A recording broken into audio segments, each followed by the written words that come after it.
প্রথম স্ত্রীর সাথে বিচ্ছেদের পর দ্বিতীয়বারের মতো বিবাহ বন্ধনে আবদ্ধ হতে চলেছেন অ্যামাজনের প্রতিষ্ঠাতা জেফ বেজোস। সাংবাদিক লরেন স্যাঞ্চেজের সাথে ঘর বাঁধার স্বপ্ন নিয়েই 2023 সালের মে মাসে পিঙ্ক ডায়মন্ড উপহার দিয়ে বাগদান পর্ব সম্পূর্ণ করেন বিশ্বের এই দ্বিতীয় ধনী ব্যক্তি।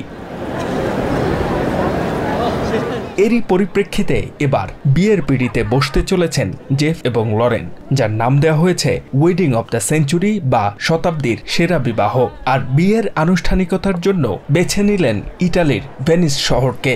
ভেনিসের জর্জিও সিনি ফাউন্ডেশন, হোটেল সিপ্রিয়ানি, আমান ভেনিস এবং সান জর্জিও ম্যাগিওরের চার্চের মতো এসব বিশিষ্ট স্থানগুলিকে অতিথিদের আবাসন এবং বিবাহ অনুষ্ঠানের জন্য প্রস্তুত করা হচ্ছে। তবে জেফ এবং লরেনের বিয়ে ঘিরে মিশ্র প্রতিক্রিয়া জানিয়েছেন ভেনিসের স্থানীয় বাসিন্দারা। অনেকেই বলছেন ঐতিহাসিক এই বিয়েকে কেন্দ্র করে ভাসমান শহরটির জনপ্রিয়তা আরও বাড়বে। তবে এর পাশাপাশি অতিরিক্ত পর্যটকের আনাগোনা থাকার আশঙ্কা করছেন কেউ কেউ। স্থানীয় এক বাসিন্দা বলেন, বেজোসের বিয়ে ঘিরে ভ্রমণকারীদের বাড়তি চাপ সামাল দিতে হলেও তা ভেনিসের অর্থনীতিকে করবে আরও সমৃদ্ধ। আমি মনে করি এটি ভেনিস এবং আমাদের ভেনিসিয়ানদের জন্য ইতিবাচক ব্যাপার। তাই এর বিরুদ্ধে কথা বলা একেবারেই অনর্থক। এই সমস্ত বিক্ষোভ আমি বুঝতে পারছি না, বরং এই আয়োজনের ফলে আমাদের অর্থনীতি আরও চাঙ্গা হবে।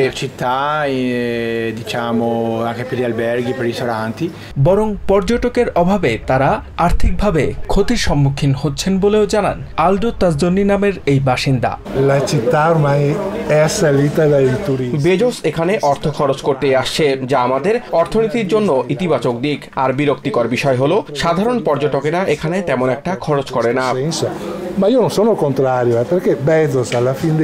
এদিকে জেফ ও লরেনের বিয়ের অনুষ্ঠানের বিরোধিতাকারীদের সাথে একমত পোষণ করেন এক আমেরিকান ভ্রমণকারী। এই বিষয়টিকে কিছুটা অতিরঞ্জিত উল্লেখ করে তিনি বলেন, স্থানীয়দের সমর্থন ছাড়া এ ধরনের আয়োজন না করাই শ্রেয়।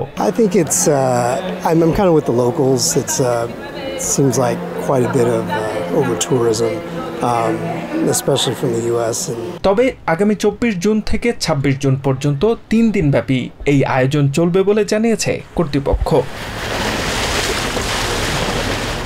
এই যে মাতাউল্লাহ, TVN 24 নিউজ ডেস্ক।